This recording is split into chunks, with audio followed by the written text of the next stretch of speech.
O título da mensagem é Alerta Falsos Mestres.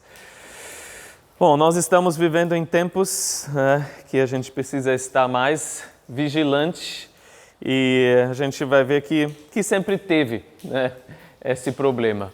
Aliás, nós temos um inimigo, né? A gente tem que se lembrar disso todos os dias. Temos um inimigo, por isso a vida cristã não é fácil, né? Não é um mar de rosas. Nós temos ataques, né, e problemas de dentro e de fora. E Satanás sempre vai, de alguma forma, arranjar estratégias, né, formas para tentar nos desviar. Seja por dentro, né, Satanás em parceria com a nossa carne, ou por fora, Satanás em parceria com o sistema desse mundo, né? Esses três inimigos, essa trindade do mal, né, contra nós. E aí, graças a Deus, a gente tem a igreja, não somos ovelhas, né, que andam por aí sozinhas. A igreja é um refúgio, né, o encontro com os irmãos, essa comunhão. Porém, até ela também sofre ataques, né, de dentro e de fora. E 1 Pedro fala desses ataques de fora, né, que é perseguição, que é sofrimento, né, Nero, Império Romano. E em 2 Pedro foca mais nesses ataques que vêm por dentro, os falsos mestres. Vamos ver, então, no primeiro versículo, o comecinho aqui que fala que não é nada novo. Ele fala, no passado surgiram falsos profetas no meio do povo, como também surgirão entre vocês falsos mestres. Até aqui. Sempre existiram, né? Não é nada novo. Desde que Satanás está, né, caiu para a terra, está se movendo, né, no meio dos homens, onde há a verdade, Satanás já inventou a mentira, né, a falsificação, o falso. Ele mesmo é a falsa estrela da manhã. A gente sabe que Jesus é, mas Satanás também é chamado disso, né? Ele se disfarça de anjo de luz. E aí não é de se admirar que os servos de Satanás também fingem ser servos de Deus, né? Falsos mestres, né? Que enviados pelo diabo realmente fingem ser servos de Deus. Satanás inventou a mentira, né? Convenceu Eva no jardim. Satanás sempre tem falsos irmãos, né, no meio da igreja. Tem um falso evangelho, Gálatas fala outro evangelho. E um dia, no futuro próximo, vai ter um falso Cristo, né, o anticristo. Então a gente vê que Satanás sempre trabalha do lado do verdadeiro, semeando o falso, semeando a mentira. Mas como diz aqui no começo, e até o pior, ele fala entre vocês, né? E a gente fala, mas a igreja não é um lugar seguro, né? Um lugar onde a gente pode ficar despreocupado, que não tem perigo nenhum. Será que a gente não pode receber tudo que vier no nome do Senhor, porque deve ser algo bom, né? Será que todas as pessoas do corpo de Cristo, né, no mundo inteiro, independente de onde vem, sempre tem uma coisa boa para nós? E aí a gente vê, não, nem sempre, né? Entre vocês vão ter essas pessoas falsas. Paulo sabia disso quando ele visitou lá os irmãos, né? Os efésios, de passagem, falou com os presbíteros lá da igreja em Atos 20, versículos 29 e 30. Ele falou, eu sei que depois da minha partida, lobos ferozes penetrarão no meio de vocês e não pouparão o rebanho. Aí ele fala, e dentre vocês mesmos se levantarão homens que torcerão a verdade a fim de atrair os discípulos. Dentre vocês mesmos. Talvez seja alguém que já está no meio de vocês. Vocês olham, nossa, é um irmão, chegou agora talvez, ou já está aqui faz tempo. De qualquer forma, esses falsos mestres estão no meio de vocês. São lobos ferozes em pele de ovelha, né? Eles mesmo vêm do meio de vocês, de dentro, não de fora. E aí a gente fala, mas como a gente pode se defender contra falsos mestres? Vamos voltar para o Antigo Testamento, né? Vamos todos numa linha só vão apedrejar, né? Era isso, falso profeta tinha que apedrejar. Mas o Novo Testamento fala o quê? Estejam vigilantes. E a gente vê isso nos evangelhos, nas cartas. Jesus falou em Mateus 24, não acreditem. Paulo falou em Romanos 16, afastem-se deles. João falou em 1 João, examinem os espíritos. Em 2 João, não tenham comunhão. Resumindo, se ninguém dá ouvidos às falsas mensagens, aos falsos mestres, eles não vão conseguir brecha, né? Uma igreja que tem os ouvidos fechados, né? Não, aqui não entra esse tipo de doutrina.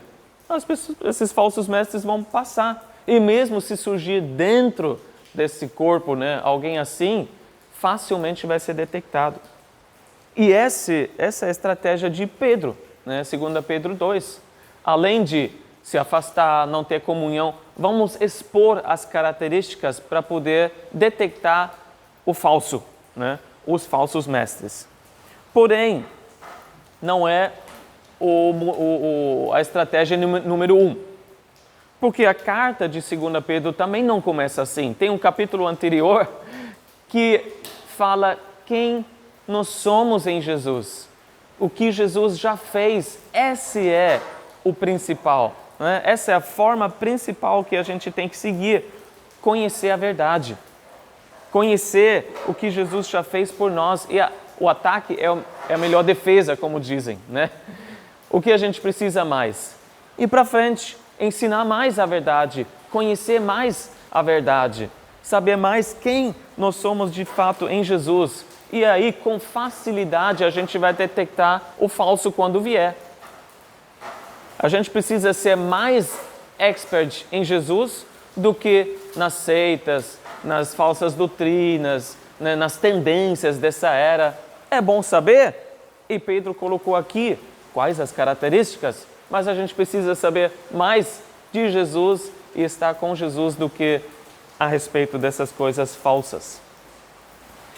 Quais são algumas características? Ele começa logo nos primeiros 3 versículos a falar sobre 5 características falsas, né, desses falsos mestres. E ele fala, a partir do versículo 1, segunda parte, estes introduzirão secretamente heresias destruidoras, chegando a negar o soberano que os resgatou, trazendo sobre si mesmas repentina destruição. Muitos seguirão os caminhos vergonhosos desses homens, e por causa deles será difamado o caminho da verdade. Em sua cobiça, tais mestres os explorarão com histórias que inventaram. Há muito tempo a sua condenação paira sobre eles e a sua destruição não tarda. 5 características falsas desses falsos mestres. Primeiro, eles têm um falso ensino, né? Eles negam o próprio Senhor Jesus. Eles negam Jesus. Isso vai ser muito óbvio, que eles negam algo crucial a respeito de Jesus. Ou que ele é 100% homem, ou que ele é 100% Deus, ou que ele nasceu de uma virgem milagrosamente, ou que ele teve uma vida sem pecado, que ele de fato morreu, que ele de fato ressuscitou, que de fato ele está voltando. Eles vão negar alguma coisa a respeito das doutrinas sobre Jesus. Mas muito mais, eles negam Jesus como Senhor sobre a sua vida. E isso vai ser óbvio, como a gente vai ver daqui a pouco, pelos frutos podres que eles estão dando, né? Pelo comportamento que eles apresentam na sua vida. Eles negam Jesus através da sua vida. Embora eles possam bater o pé e falar, não, eu fui salvo por Jesus, eu sou um cristão legítimo assim como você. Como diz aqui, eu fui resgatado pelo sangue de Jesus. Podem afirmar isso, porém, com toda a sua vida e o seu ensino, eles negam Jesus. Agora, pior é que muitas vezes é mais sutil. Você pode perceber logo se alguém está negando algo que a Bíblia ensina a respeito de Jesus.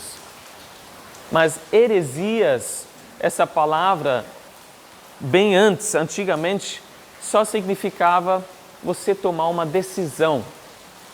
Aí depois, passou a significar seita, partido, né? Então, na base dessa palavra, é você ser forçado a tomar uma decisão, um lado. Então, esses caras vêm e apresentam o seu, que vai ser sempre na contraposição do verdadeiro. Você vai querer o quê? Essas doutrinas que já são ultrapassadas, né, da fé cristã, venha para cá, toma a sua decisão em favor do meu lado, dessas doutrinas que eu estou apresentando. E a pessoa é forçada a tomar um lado. E claro que eles ensinam o que as pessoas querem ouvir, que não é a cruz, o sofrimento, mas é uma vida fácil, né? Muita prosperidade, muitas bênçãos aqui na terra. Isso que Paulo fala em 2 Timóteo 4:3, ele fala, pois virá um tempo em que não suportarão a sã doutrina. Pelo contrário, sentindo coceira nos ouvidos, segundo os seus próprios desejos, juntarão mestres para si mesmos. O que as pessoas querem ouvir? Esses mestres estão falando exatamente isso. E com todas as características que a gente vai ver, a gente precisa se perguntar, será que isso seria alguma coisa em que eu poderia cair? Será que na minha vida, de alguma forma, mesmo pequena, eu estou dando concessões, fazendo concessões à minha carne, para eu ser propenso hoje, talvez, a cair numa proposta dessa? Porque é sutil, né? Não é assim, eu sou falso profeta, né? Na verdade sou um lobo. Parecem ovelhas. E a gente precisa checar o nosso coração. Tem ensino falso, segundo a característica, eles têm um método falso, que são palavras secretas e fingidas. A gente sabe que Jesus sempre falou tudo abertamente. Até por isso, né, é errado alguém seguir a maçonaria, porque lá tudo é secreto, né? Jesus nunca agiu assim. E nós também devemos falar abertamente da verdade, né? E a gente precisa estar realmente com as antenas lá em cima quando alguém vem falando algo secretamente. A gente precisa perguntar, mas por que a liderança não pode saber disso? Por que o pastor não poderia saber disso? O que é isso que é tão secreto? A gente precisa estar vigilante em relação a isso. Aqui fala que eles vêm com histórias inventadas, ou com palavras fingidas. A gente tem dessa palavra no original, a nossa palavra plástico. Tão interessante, décadas atrás eu fui para Las Vegas e lá tem de tudo, né? Tem cópia, né, imitação de tudo. Tem a Estátua de Liberdade, tem pirâmides igual no Egito, né? Tem um pirata navio. Mas você vai lá e vê que é tudo plástico. Você bate lá e é tudo oco, né? Você fala, que ilusão, é tudo uma ilusão. Não tem nada por trás, não é real. E assim são as palavras dessas pessoas, né? Vêm secretamente e fingem ser alguma coisa. Eles usam o nosso vocabulário, porém preenchem com outro significado. Falam de salvação, né?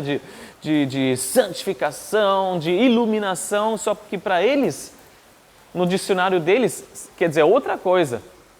Não estão seguindo o significado bíblico das palavras. Em terceiro lugar, tem o sucesso, que é falso. Tem muita gente seguindo, né? Tem multidões atrás deles. E geralmente, quando você analisa pessoas assim, eles são pessoas simpáticas, pessoas que ganham facilmente as pessoas, pessoas carismáticas, né? Que conseguem juntar muitos seguidores. Até porque falam o que as pessoas querem ouvir, mas também sabem manipular as pessoas, né? E as pessoas falam, nossa, que bom. E aí, o que a maioria pensa? Se tanta gente está seguindo essa pessoa, não pode ser tão ruim.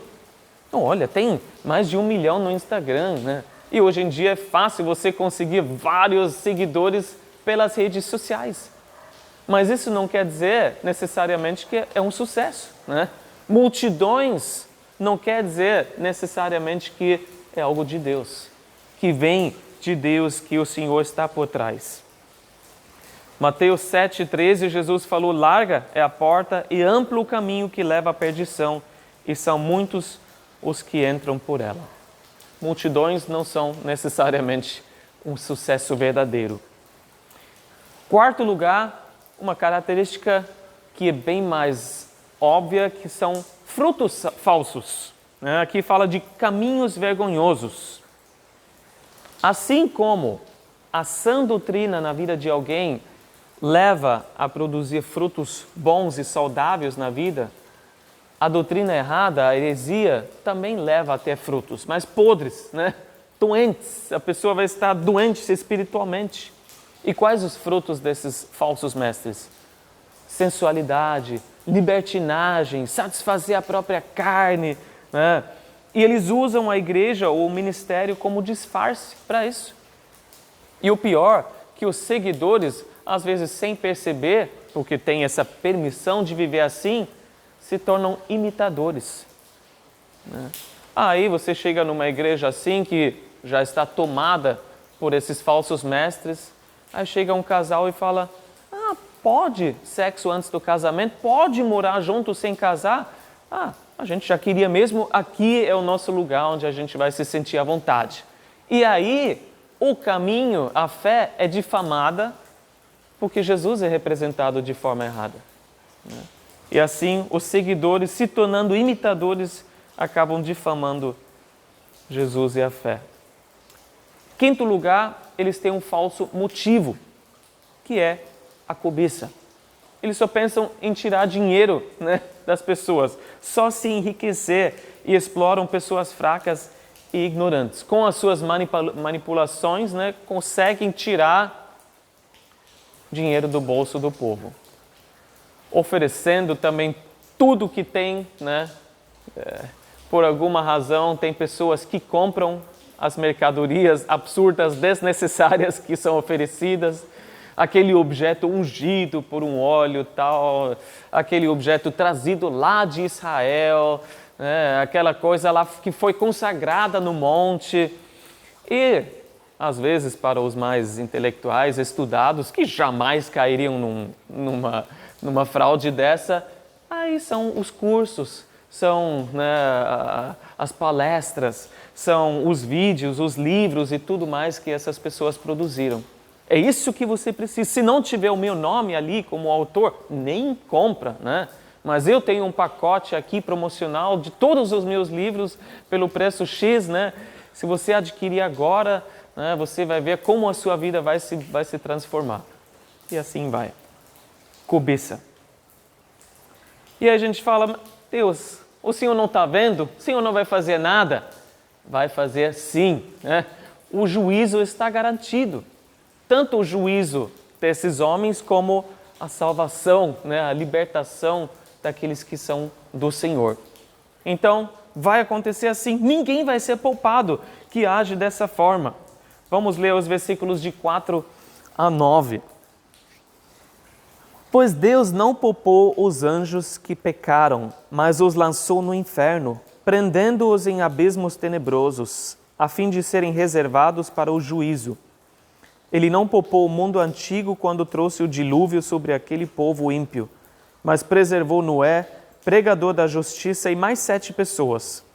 Também condenou as cidades de Sodoma e Gomorra, reduzindo-as a cinzas, tornando-as exemplo do que acontecerá aos ímpios. Mas livrou Ló, homem justo que se afligia com o procedimento libertino dos que não tinham princípios morais, pois vivendo entre eles, todos os dias aquele justo se atormentava em sua alma justa por causa das maldades que via e ouvia. Vemos, portanto, que o Senhor sabe livrar os piedosos da provação e manter em castigo os ímpios para o dia do juízo. Deus fala, está garantido. Parece que está demorando para você, mas eu já sei como que vai ser. Pode confiar em mim. 3 exemplos de juízo do Antigo Testamento. Em primeiro lugar, os anjos rebeldes. A gente sabe que em algum momento os anjos tiveram a escolha, tiveram uma escolha. E Satanás, junto com 1/3 dos anjos, se rebelou contra Deus, e aparentemente alguns, claro, estão livres, os demônios aqui nesse mundo, e outros presos no abismo. Pode ser também, uma outra hipótese, que são os anjos que Gênesis 6 fala, que desceram antes do dilúvio para terem relações com as mulheres. Teve descendência aberrante ali, né? Aumentando ainda mais a maldade que estava no mundo, mas de qualquer forma, qual o ponto? Se anjos, que são maiores em posição, em poder, foram julgados, quanto mais esses homens, meros homens, que estão levando outros ao engano. O juízo vai cair sobre eles também. E um juízo severo. Vocês devem se lembrar do versículo que Jesus falou em Mateus 18, 6. Se alguém fizer tropeçar um destes pequeninos que creem em mim, melhor lhe seria amarrar uma pedra de moinho no pescoço e se afogar nas profundezas do mar.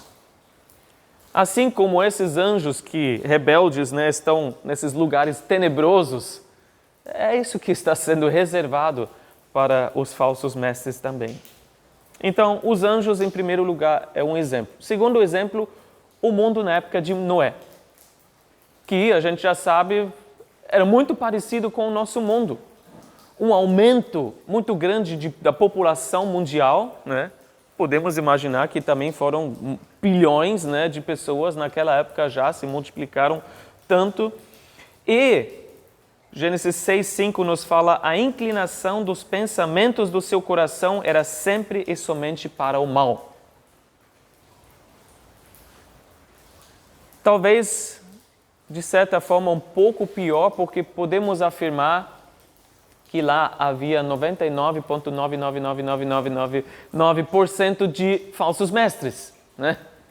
Todos praticamente estavam ensinando a perversidade, né? A sensualidade, a maldade, zombando do único pregador da justiça. Só tinha um, Noé. Falando que jamais choveria, né? Deus não ia fazer nada, não teria juízo. Aliás, que Deus, né? Não existe Deus nenhum. Ele foi zombado, mas ele foi fiel. Todos que não obedeceram a Deus naquela época faleceram no dilúvio, né? Isso é fato, embora não tenham acreditado naquilo. Então, que a gente possa ser como Noé, que a gente possa ser fiel, né, pregando a palavra, mesmo, né, diante de tanta oposição e no meio de uma geração perversa. Paulo fala isso em Filipenses 2, 15, 16, ele diz que vocês venham a tornar-se puros e irrepreensíveis, filhos de Deus inculpáveis no meio de uma geração corrompida e depravada, assim como Noé, na qual vocês brilham como estrelas no universo, retendo firmemente a palavra da verdade. É o que Noé fez. Ele pregou ali por 120 anos, pregando com palavras, né, diante da arca, pregando através das suas ações, construindo, né, a arca ali todos os dias. Mas a gente sabe, sem grande sucesso. Só foi ele e a família dele. Mas que a gente possa ser fiel como Noé em momentos assim. Aliás, a nossa família está bem, né? A gente está instruindo a nossa família, né, na sã doutrina, assim como Noé fez. E claro, os demais que Deus coloca na nossa frente também. Esse foi o segundo exemplo. O terceiro que Pedro fala é Sodoma e Gomorra. E a gente pensa na perversidade daquele lugar, mas na verdade a Bíblia até mostra que o maior problema deles foi a ociosidade. Eles eram ociosos, tinham de tudo e aí começaram a fazer coisa errada. Ezequiel 16:49 fala que eles eram arrogantes, tinham fartura de comida e viviam despreocupados, não ajudavam os pobres e os necessitados. Tinham de tudo. Mente vazia, oficina do diabo, né? Começaram despreocupado, não precisa pensar em nada, o que dá na cabeça? Começaram a praticar um monte de práticas repugnantes, todo tipo de perversidade, inclusive o homossexualismo, que a gente vê que eles queriam até ter relações com os anjos, né, que estavam na casa de Ló. Mas as cidades, como diz aqui, foram reduzidas a cinzas, que Deus ali mostrou algo, um exemplo, que ninguém pode fugir do juízo do Senhor. Nada vai impedir o juízo dele. Como dizem hoje, se Deus poupar as cidades ou os ímpios dos nossos dias, ele teria que pedir desculpa a Sodoma e Gomorra, né? A perversidade que a gente vê as coisas chegando. E quem foi salvo? Só Ló e as suas 2 filhas. Por quê? Porque diz que ele era justo. A gente fala, será mesmo? Eu não teria reconhecido nada disso na época, né? Ele estava vivendo com aquele povo, estava praticamente aprovando essas coisas por fora, né? A gente fala, não tinha influência nenhuma sobre esse povo. Eles tinham mais influência sobre ele. Mas só Deus conhece o coração. E Deus fala, eu sei que o coração dele vive afligido, vivia atormentado, né, por todas as maldades que ele via e ouvia. Ele tinha escolha, poderia ter, né, saído, poderia ter escolhido outra coisa. Porém, ele era um justo. Claro que não é um exemplo para a gente seguir, mas mostra o quê? Que Deus sabe quem é justo e quem é injusto. Nós não sabemos, né? Podemos julgar os frutos, né? O fruto da árvore, mas só Deus sabe. E Deus salva os justos e Deus julga os injustos. Então, mesmo com tantas ondas de doutrinas erradas que a gente tem hoje em dia, Deus mostra, eu sei quem são os meus. Eu sei livrá-los dessa provação.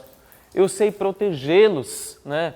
Quando vem essas ondas e parece que está levando uma igreja inteira e outra igreja, eu sei salvar o meu povo. E eu até adicionaria, Deus sabe livrar e salvar o seu povo do juízo que está por vir. Eu creio que antes da grande tribulação, Deus vai levar o seu povo. Até porque tem vários versículos, mas em 1 Tessalonicenses 5:9 diz, porque Deus não nos destinou para a ira. E a grande tribulação é tempo da ira de Deus, né, sobre a terra. Mas para recebermos a salvação por meio de nosso Senhor Jesus Cristo. E falando de Sodoma e Gomorra, quando Abraão intercedeu, ele se baseou num princípio. Ele falou, será que o juiz de toda a terra vai julgar o justo com o ímpio? Não vai, não vai. E baseado nisso, ele orou, né? Se tivesse 50, né, 40, se tivesse 10 justos, não tinha. Então foi destruído. Porém, aquele que era justo, não parecia justo, mas era justo, foi salvo. E Ló foi retirado. Inclusive a força, né? Vamos continuar e ver uma descrição mais detalhada da depravação desses falsos mestres. Versículo de 10 a 16.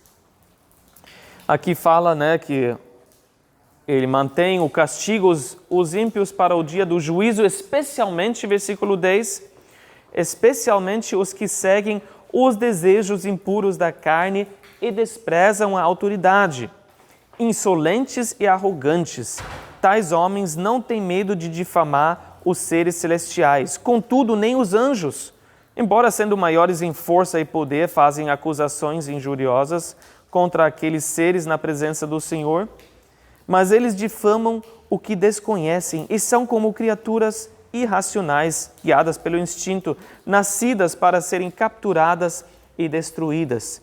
Serão corrompidos pela sua própria corrupção. Eles receberão retribuição pela injustiça que causaram. Consideram prazer entregar-se à devassidão em plena luz do dia. São nódoas e manchas, regalando-se em seus prazeres quando participam das festas de vocês. Tendo os olhos cheios de adultério, nunca param de pecar. Iludem os instáveis e têm o coração exercitado na ganância. Malditos! Eles abandonaram o caminho reto e se desviaram, seguindo o caminho de Balaão, filho de Beor, que amou o salário da injustiça. Mas em sua transgressão foi repreendido por uma jumenta, um animal mudo que falou com uma voz humana e refreou a insensatez do profeta. Qual essa descrição? Com vários detalhes assim. A gente vê 3 perigos que todo ser humano corre. Né? 3 armadilhas, né, que a gente tem diante de nós. Principalmente para todos que estão em liderança, porque Deus já falou dessas 3 armadilhas para os reis, né, do seu povo, mas qualquer pessoa pode cair nelas, que são o orgulho, o sexo e o dinheiro. Qualquer pessoa pode cair nisso, e os falsos mestres caem em todos os 3. O orgulho, o sexo e o dinheiro.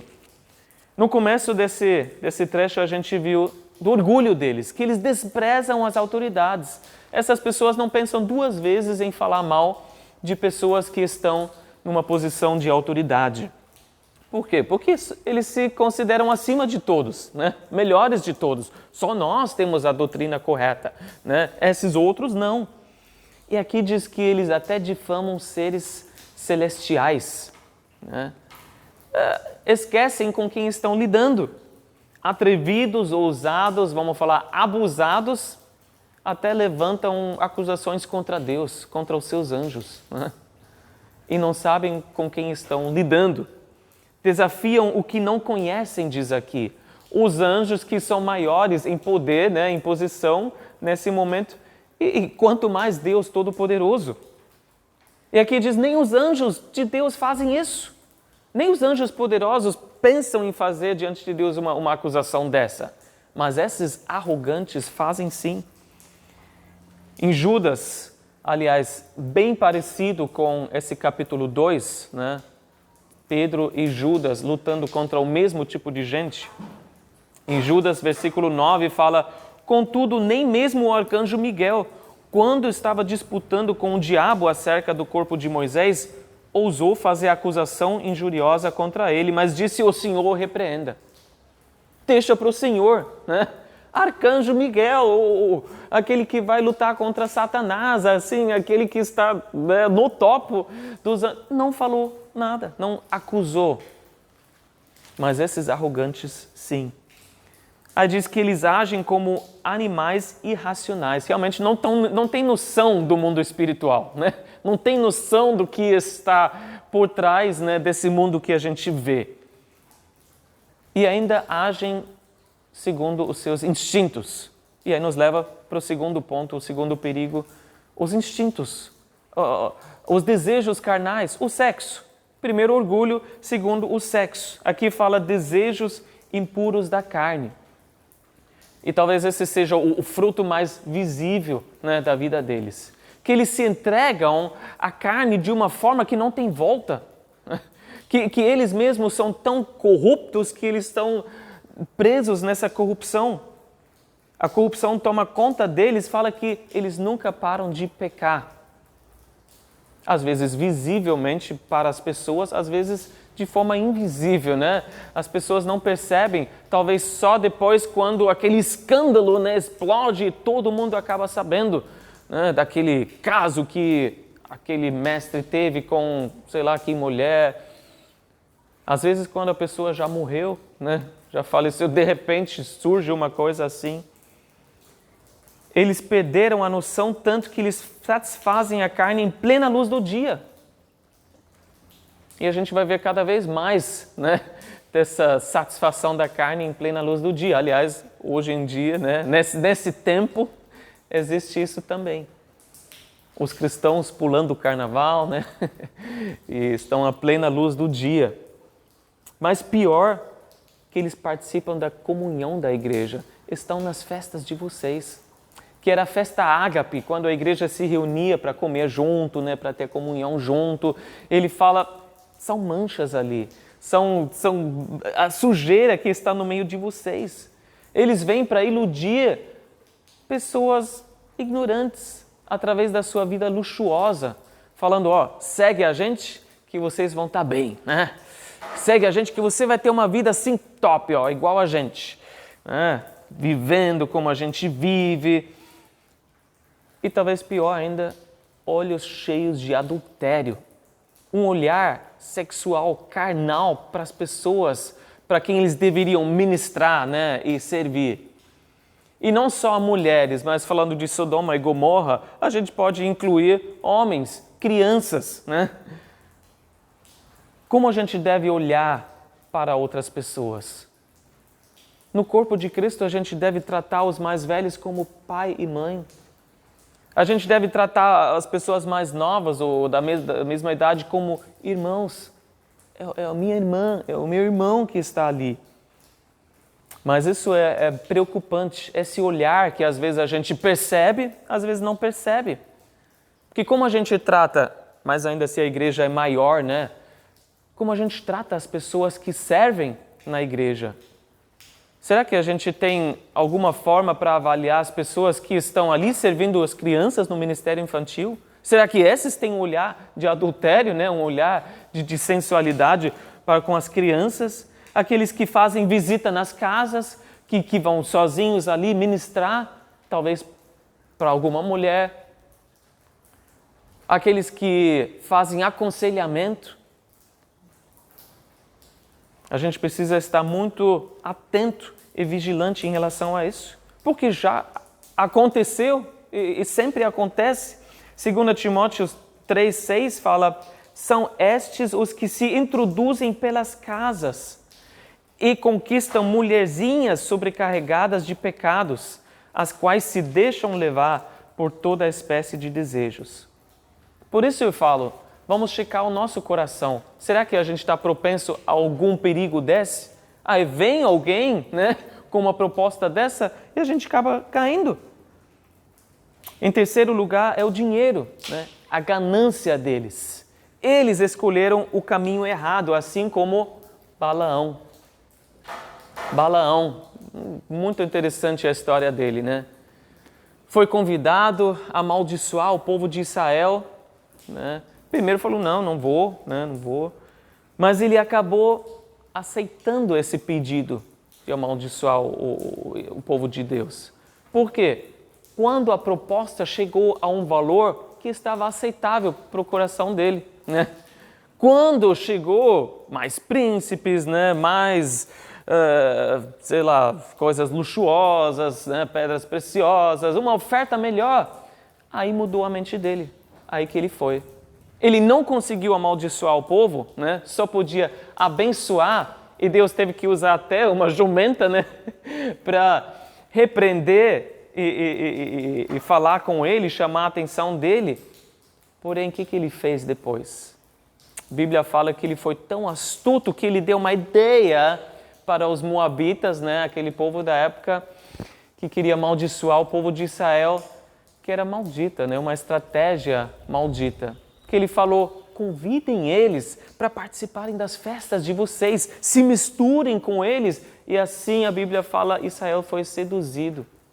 Assim eles se prostraram aos falsos deuses. E assim, pelo dinheiro, a proposta foi boa, né? Aceitou, a ganância de Balaão ganhou. Claro que todos foram, né, julgados ali também, tanto o povo de Israel como Balaão. Mas é isso que ainda acontece. Os falsos mestres são peritos em tirar o dinheiro do bolso das pessoas. Pessoas, né, que não estão prestando atenção, que falam, não, mas eu quero servir a Deus. São convencidos a darem a Deus, né, faz um sacrifício de tal X, né, e você vai ganhar em dobro, 1000 vezes mais. E essas pessoas vão e fazem isso, quando na verdade aquelas pessoas só querem enriquecer a si mesmo. E o que acontece?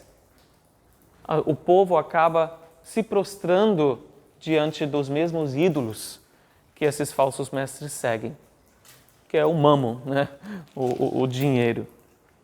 Então, como eu disse, precisamos sondar o nosso coração. Será que eu corro o perigo de cair numa proposta dessa? Será que eu tenho uma tendência, né? A minha tendência é mais para o orgulho, mais para o sexo, mais para o dinheiro? Qual é a pedra de tropeço que pode se tornar, né, algo perigoso na minha vida? O que é a isca que eu talvez, né, no pior dos meus dias, eu poderia cair? Eu, meu irmão, e a nossa igreja, né, e as pessoas que eu conheço. E a gente precisa de um do outro para estar alerta e vigilante. Mas ainda a gente vai terminar com os versículos 17 a 22, porque existe um grande engano por trás disso. Vamos ler. Esses homens, versículo 17, são fontes sem água e névoas impelidas pela tempestade. A escuridão das trevas lhes está reservada, pois eles, com palavras de vaidosa arrogância e provocando os desejos libertinos da carne, seduzem os que estão quase conseguindo fugir daqueles que vivem no erro. Prometendo-lhes liberdade, eles mesmos são escravos da corrupção, pois o homem é escravo daquilo que o domina. Se tendo escapado das contaminações do mundo por meio do conhecimento de nosso Senhor e Salvador Jesus Cristo, encontram-se novamente nelas enredados e por elas dominados, estão em pior estado do que no princípio. Teria sido melhor que não tivessem conhecido o caminho da justiça, do que depois de o terem conhecido, voltarem as costas para o santo mandamento que lhes foi transmitido. Confirma-se neles que é verdadeiro o provérbio: o cão volta ao seu vômito, e ainda a porca lavada volta a revolver-se na lama. É um grande engano. O que eles prometem é uma liberdade. E quem hoje em dia, em todos os tempos, não está aberto para um discurso assim? Quem não quer ouvir uma mensagem de liberdade, de verdadeira liberdade? Eles vêm com essa proposta. Me siga, que assim você vai ter e experimentar a verdadeira liberdade. Só que, pelas palavras aqui, acordam, gente, é só mais um pouco do velho. Não é liberdade, é libertinagem. É o velho, é a velha história. Vem para cá porque você pode viver o que quiser sem a consciência pesada, né? Você vai poder fazer o que, na verdade, você quer fazer, né? E ter uma liberdade que você sempre sonhou. Só que esse tipo de liberdade é o pior tipo de escravidão. Eles estão presos na própria corrupção e estão prometendo algo que eles mesmos não têm. Porém, prometem isso com palavras vazias, né? Porque eles mesmos são vazias. Versículo 17 falou, são como fontes sem água. Parece que está brotando algo dali, mas não tem nada. São como, como se diz, névoas sopradas pelo vento. Não tem nada, não espera nada deles. Mas quem pode cair facilmente? Quem é o público-alvo? Novos convertidos. Aqueles que acabam fugindo, né, e saindo do erro. Aqui fala quase, né? Outras traduções falam que acabaram de se afastar do erro. São essas pessoas que eles mais gostam, que ainda não são totalmente instruídos. Estão abertos, têm muita sede, mas infelizmente também ainda estão mais abertos para o falso ensino, né? Podem ainda ser mais facilmente manipulados, são mais vulneráveis. E como a gente precisa zelar pelos novos convertidos? Como a gente precisa zelar, se você conhece alguém, se achega a ele, a ela, né? Tenta instruir na palavra de Deus, porque mais cedo ou mais tarde alguém vai chegar do lado dessa pessoa e falar um monte de besteira no ouvido. Novos convertidos, ou até as pessoas que buscam a Deus, mas que ainda estão afastados, né, da verdade, ainda estão chegando perto, mas ainda não chegaram. Que não tem nem noção, não conseguem discernir entre um servo de Deus de verdade e uma fraude. Estava passando, acho que na sexta-feira, perto da praia, e eu vi, acho que umas 3 estandes das Testemunhas de Jeová. Estão em peso, né? Porque é carnaval, né? Sempre as 2 pessoas, né? As senhoras ali, oferecendo estudo bíblico gratuito, só esperando alguém parar ali. Mas tem outros que são mais agressivos, né? Que realmente vão atrás. E eles mesmos vão de casa em casa, né? Atrás das pessoas. E as pessoas que buscam de verdade não conseguem discernir que ali está um falso mestre. um falso ensino. Eles enganam com as palavras vazias, mas também com o testemunho falso deles. Porque não tem como negar que, de alguma forma, eles tiveram alguma experiência religiosa, né? De alguma forma, eles professam até a fé em Jesus. Quem sabe foram batizados, né? Estão fazendo tudo exteriormente, tudo que um cristão também faria, né? Os sacramentos, tudo mais, se batizaram, quem sabe tomam a Santa Ceia. Tem conhecimento, como diz aqui, podem até explicar o caminho da justiça. Mas a gente sabe que uma criança pequena pode decorar tudo isso e recitar a qualquer hora, né? Não quer dizer que realmente houve uma mudança. Tem aparência de um cristão de verdade, mas nunca nasceram de novo. Judas, que fala dessas mesmas pessoas, fala na sua carta, versículo 19, não tem o Espírito.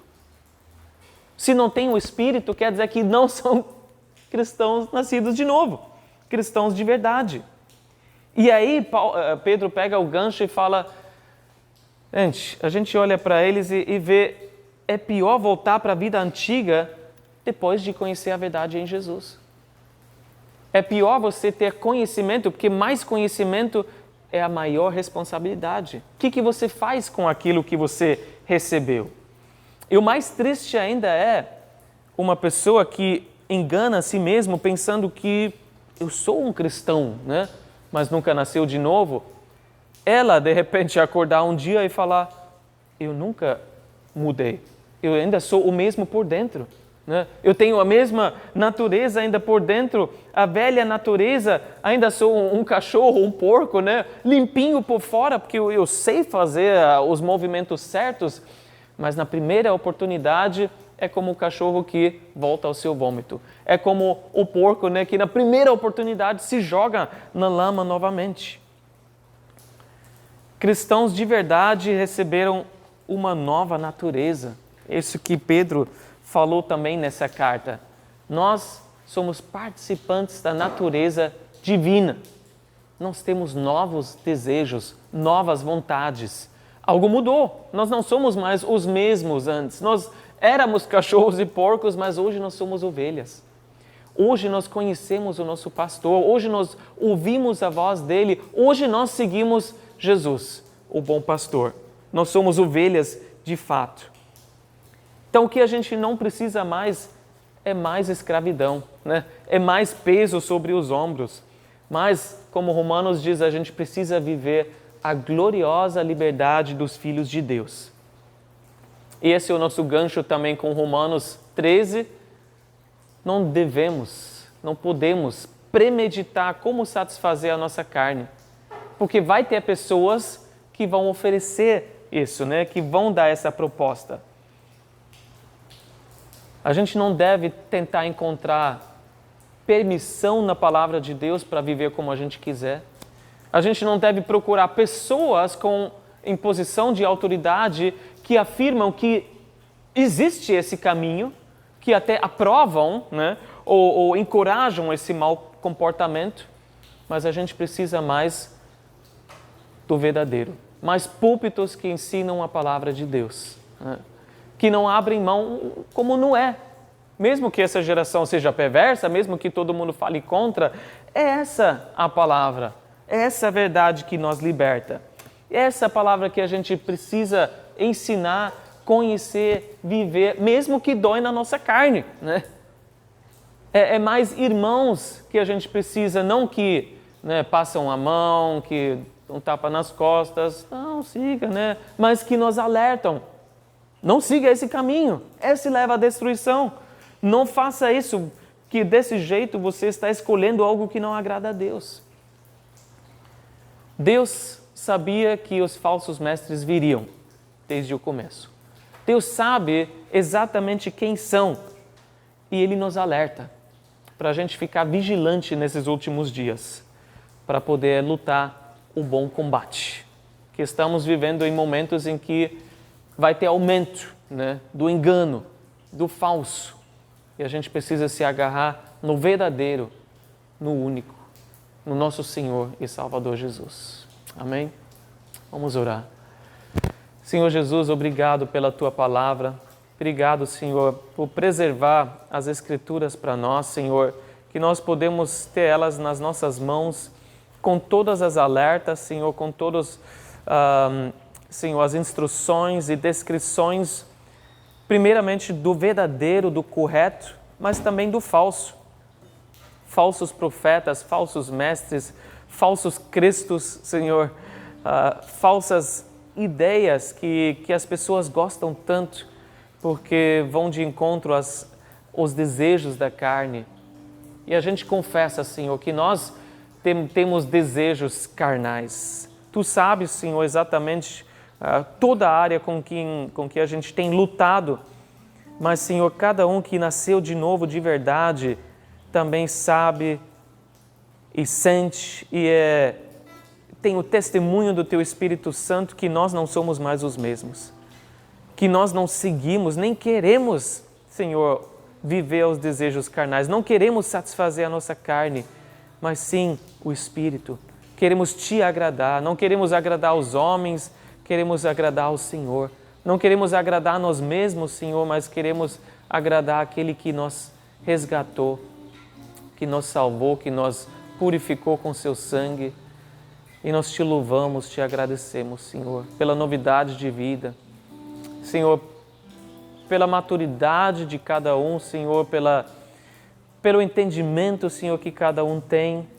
E nós Te pedimos, nos guarda a Tua igreja, guarda os novos convertidos, guarda, Senhor, aqueles que estão se afastando do erro, Senhor, que estão se achegando a Ti, guarda a mente, os olhos, o coração, a vida de cada um dos falsos mestres, do falso ensino, Senhor, da falsidade, Senhor, nos torna cristãos genuínos, autênticos, cristãos de verdade, Senhor, que sabem discernir os espíritos, que sabem diferenciar o verdadeiro do erro, Senhor, e nos ajude, Senhor, se for preciso, a expor esses falsos mestres também, nos últimos dias em que a gente está vivendo. Em nome de Jesus. Amém.